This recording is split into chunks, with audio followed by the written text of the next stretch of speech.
Capítulo 75. Los comienzos de un enfrentamiento. Notas. Por fin había llegado el día. El Frente de Liberación Paranormal estaba reunido y el Dr. Kyūdai le había dado a Izuku un poder como ningún otro. No era All for One, porque ese habría sido un proceso que habría llevado demasiado tiempo para los planes de Izuku. Era un don. Un don poderoso y mixto. Como Izuku no tenía ningún don genético, sería ideal para él y no se convertiría en un Nomu. Habían pasado aproximadamente una semana de las 2 semanas que había asignado para reunir a sus fuerzas. El Kirk en sí era una creación complicada que llevó un poco de tiempo para adaptarse al cuerpo de Izuku. Con el resto de la liga transformada, cada una de sus peculiaridades se había potenciado, convirtiéndolos en potencias por derecho propio. Especialmente Tomura, quien ya había llegado al punto crítico de su Kirk antes de convertirse en Kan. Ahora, su plan se estaba ejecutando. Yaomomo, Toru y Tomura iban a la sede de la Comisión de Seguridad Pública de Héroes para asesinar a Yokumiru Mera, la presidenta interina de la comisión. Después de que la presidenta anterior muriera a manos de Duisa y Yotsubasi a principios de semana, Yokumiru había asumido el cargo en su lugar. Izuku, Itoshi, Shouto, Dabi y Miko se enfrentaban a los estudiantes héroes. En una especie de cruel ironía, Itoshi y Shouto estaban ansiosos por aplastar a sus antiguos compañeros de clase. Fumikage, Spinner, Magne y Mustard estaban con Yotsubasi encabezando el primer ataque, alentando a aquellos con peculiaridades de tipo mutante a vengarse de aquellos que los habían maltratado. Mina, Aoyama y Duise estaban en espera con Kurohiri por si algo salía mal en cualquiera de las ubicaciones. Aoyama porque estaba demasiado nervioso al ver sangre y Mina porque se ofreció como voluntaria para el papel de respaldo y para mantener a Aizawa bajo control. Lo más importante para Duise era mantener bajo control a todos los dobles de los miembros de su equipo. Aizawa era astuto. Claro, aceptó seguir a sus estudiantes en las profundidades de la maldad, pero aún no se podía confiar en él cuando se trataba de lealtades hacia los héroes, por lo que debía mantenerse fuera de la acción. Con Fumikage, el primer Frente de Liberación Paranormal irrumpió en la ciudad de Haku, con el objetivo de someter a la mayoría de los héroes que rodeaban el hospital de Kyūdai. Uno de los líderes del Ejército de Liberación Meta original comenzó a lanzar mensajes de aliento imprudentes a aquellos con peculiaridades mutantes para que causaran estragos y destruyeran la ciudad y a aquellos que se atrevieran a desafiarlos. Fumikage estaba al frente del ejército reinante, su cuerpo crecía en tamaño para diezmar a cualquiera que se interpusiera en su camino, incluidos los héroes que debían proteger la ciudad. Spinner creció en tamaño en el medio del grupo, lo que le dio a la gente furiosa algo en torno a lo cual agruparse. Esto hizo maravillas para aquellos que dudaban de lo que decían los líderes. Magne estaba atrayendo y alejando a múltiples héroes por todos lados, alterando su ritmo y haciéndolos incapaces de permanecer en un lugar para intentar redirigir a la horda de personas. Mustard estaba en la retaguardia del ejército, y los que estaban más cerca de él llevaban máscaras de gas mientras lanzaba el gas mostaza para eliminar a los héroes que se acercaban por su flanco. Aunque Kyūdai estaba enviando algunos Nomus para ayudar con la redada, mantuvo a la mayoría de ellos centrados alrededor del hospital, manteniendo a raya a los héroes atacantes. Al llegar a las puertas de la sede de la Comisión de Héroes, Yaomomo abrió las puertas para dejar entrar a un Thor completamente invisible, que subía sigilosamente las escaleras donde se encontraba el presidente. Este era un método más lento para los otros dos que iban a hacer un escándalo. Después de haber comido muchos bocadillos grasosos antes de esto, Yaomomo usó dicha grasa para crear un cañón completo, equipado con bolas de cañón reales para arrancar. El primer piso era un espacio abierto y Yaomomo lo aprovechó. Apuntó su cañón hacia arriba y disparó. Hizo un agujero en el techo y varios pisos más arriba. Espero que no haya dado en las escaleras, mencionó mientras cargaba otra bala de cañón. Cayeron trozos del techo, que se desplomaron al verse comprometida su integridad estructural.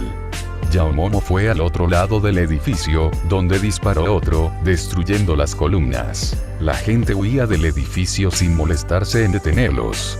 Se trataba de civiles que trabajaban en el HPSC, por lo que no estaban preparados para enfrentarse a los verdaderos villanos que destruían el edificio. Con Toru, estaba llegando al piso superior cuando el edificio se sacudió. suponiendo correctamente que era Yaomomo, se arrastró por los pasillos del piso superior lleno de oficinas ejecutivas. Sus sentidos agudizados la alertaron sobre el movimiento en cada oficina. Queriendo ser minuciosa, se deslizó en cada una de las oficinas de aspecto importante y degolló a los miembros que se escondían. Aún no hay señales de Yokumiru. Fue cuando se deslizó hasta la última oficina cuando lo encontró. Estaba empezando a perder la esperanza, temiendo que se hubiera escondido. Parecía que no era así. Yokumiru estaba sentado en su escritorio como si nada estuviera mal. Parecía estar sobrecargado de trabajo, sin siquiera notar que la puerta de su oficina se había abierto. Bueno, eso no era cierto, ya que dijo distraídamente. Nakimo, pensé que te dije que no me molestaras a menos que fuera una emergencia, dijo bruscamente, sin levantar la vista de su papeleo. Toru no dijo nada y, en cambio, se acercó sigilosamente a su silla, lo más silenciosamente que pudo. Levantó la vista y se tensó al ver que no había nadie en la puerta. Toru sacó su daga y, con un movimiento rápido, le cortó la garganta. El hombre se estaba atragantando con su propia sangre, pero Toru bajó la guardia y ese fue el momento en que Yokumiru golpeó su mano hacia atrás, directamente en el abdomen de Toru. Su don se activó y sintió un dolor punzante en el lugar donde su mano había conectado. Un agujero se había abierto paso en su costado, casi rozando sus órganos internos, pero aún así la detuvo. El hombre se desplomó, murió unos segundos más tarde, pero había causado una gran cantidad de daño. Toru se agarró el costado y sintió un dolor agonizante mientras un flujo constante de sangre salía de su herida. Estaba a punto de darse la vuelta y encontrar a Yaomomo, cuando una idea bastante obvia la golpeó. Con un aire de disgusto consigo misma, se inclinó sobre el cadáver y bebió del corte que tenía en la garganta.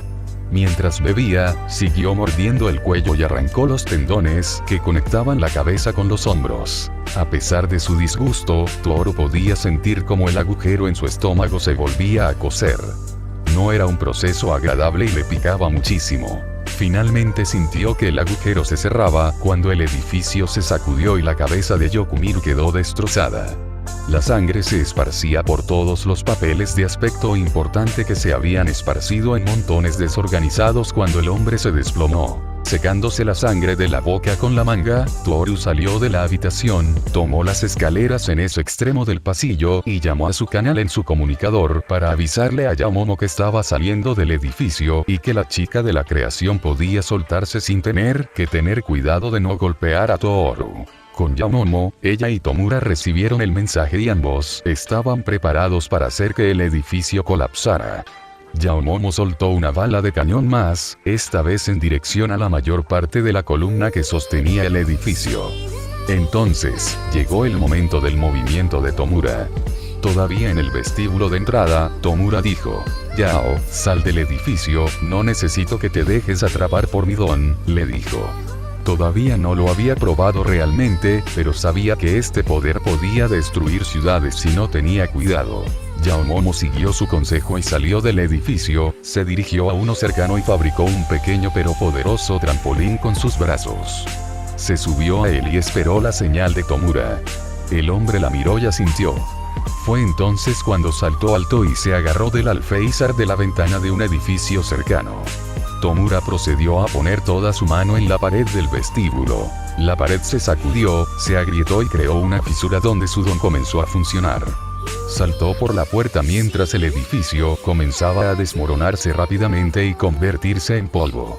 Se extendió como un incendio forestal y, aunque no podía verlo, sabía que las personas dentro de esas oficinas también se estaban convirtiendo en polvo. Desde su posición privilegiada, Yaomomo pudo ver que el edificio en el que se encontraba comenzaba a desmoronarse con el alboroto.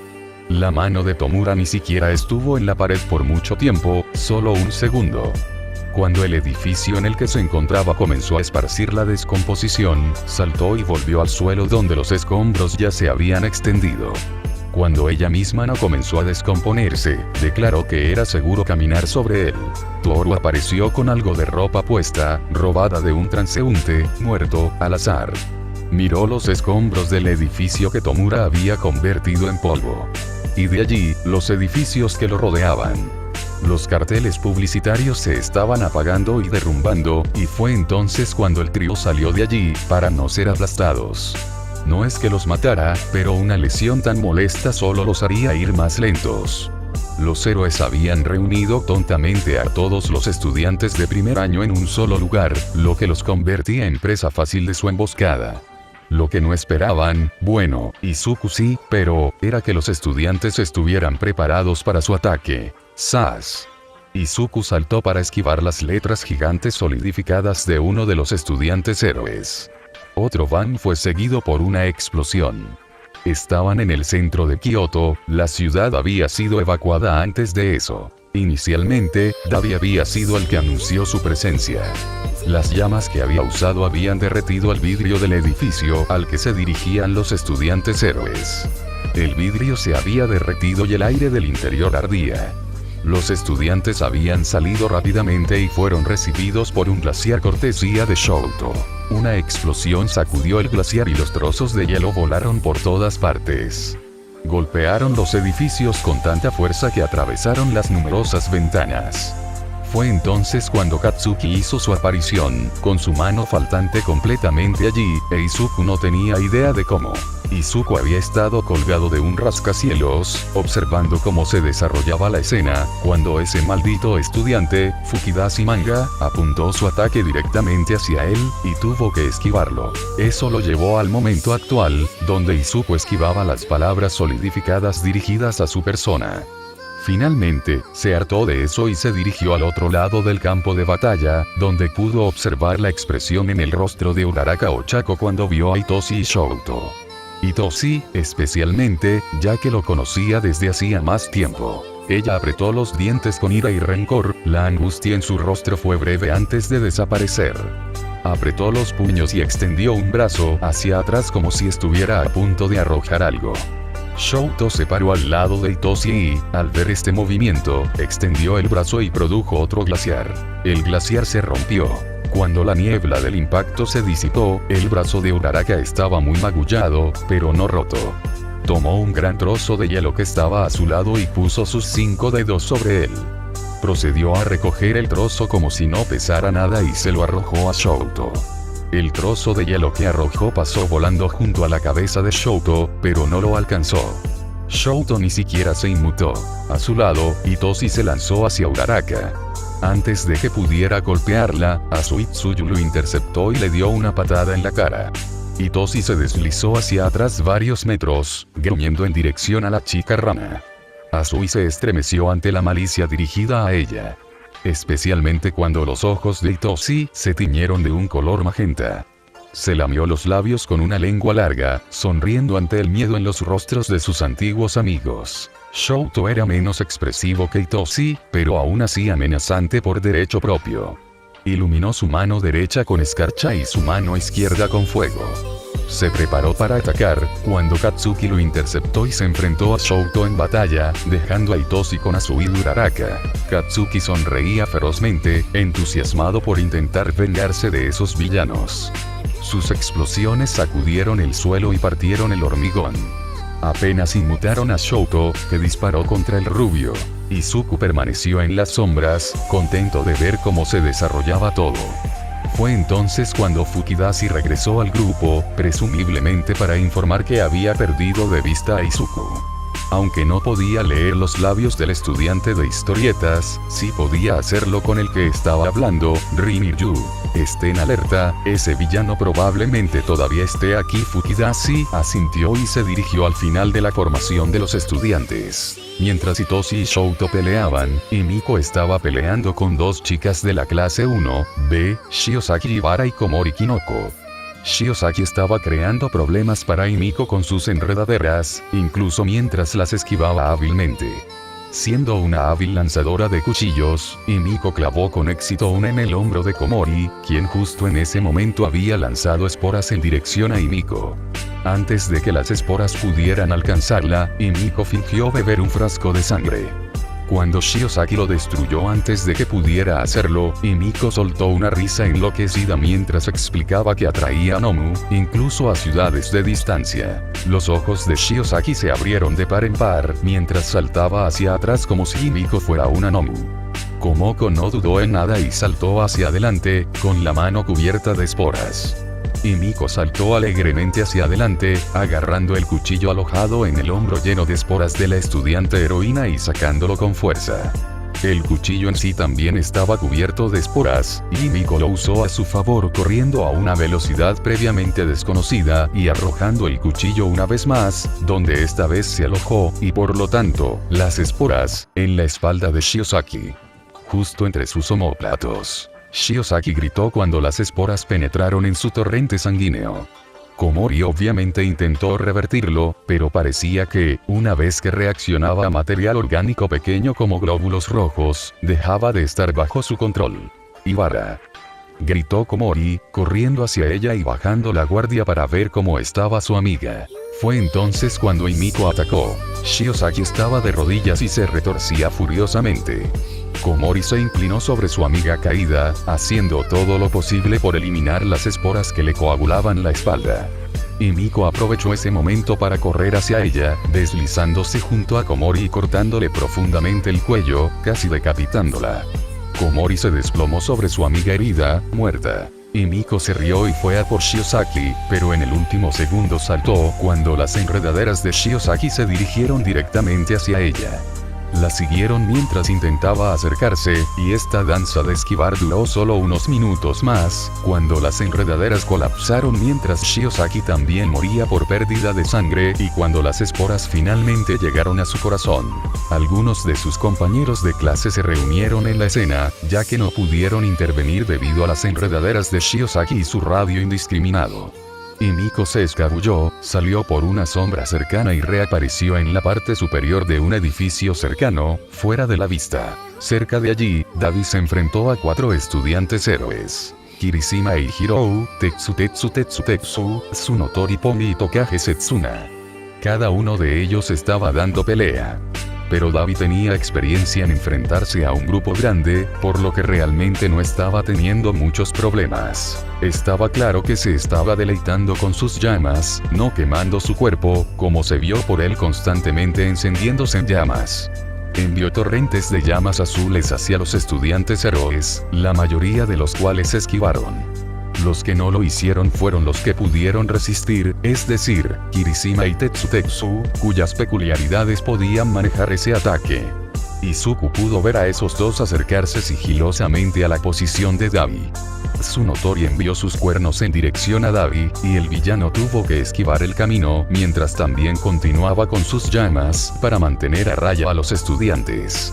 Parecía que era una fuente inagotable de llamas, pero con la cantidad que estaba usando, Izuku podía verlo desgastarse. Fue entonces cuando Himiko se unió a su equipo. O lo más cerca que pudo llegar. Dabi la había visto venir, por lo que había dejado ese lugar libre para ella. Uno de los otros estudiantes héroes, Tokage, había seguido la apertura que Dabi había creado, pero en lugar de cerrarla, dejó que Himiko se ocupara de ella. Himiko se abalanzó sobre Tokage, quien le soltó la muñeca para evitar que se la cortara. Himiko había dicho antes que estaba bastante ansiosa por luchar contra Tokage Setsuna, por la única razón de que su don era perfecto para ser un objetivo de apuñalamiento constante. Con Himiko enzarzada en Tokage, Dabi continuó su torrente. Antes de cambiar un poco, detuvo sus llamas y adoptó una postura amplia. Sus rasgos se transformaron y creció hasta el tamaño de un camión grande. Hizo todo lo posible por pisar a los estudiantes héroes, además de patearlos como si fueran insectos. Sus ataques no le hicieron nada y se rió, el sonido distorsionado por sus cuerdas vocales modificadas. Más estudiantes héroes se unieron a la lucha, rompiendo su formación y entrando al campo de batalla. Nomu voló a la escena, rugiendo y atacando a cualquier estudiante héroe cercano. Eran lo suficientemente inteligentes como para saber quiénes eran sus aliados. El enfrentamiento de Itoshi y Shouto con Uraraka y Asui se estaba volviendo más intenso a cada segundo. Uraraka mostró un poder que no estaba en su expediente, pero que encajaba con el que el Dr. Kyuda ya había mencionado. Uno para todos. Entonces, ella es la novena poseedora, pensó para sí mismo. Podía sentir la nueva peculiaridad en su garganta, calentándose y preparándose para su uso. Esbozó una sonrisa maliciosa y se preparó para unirse a la lucha.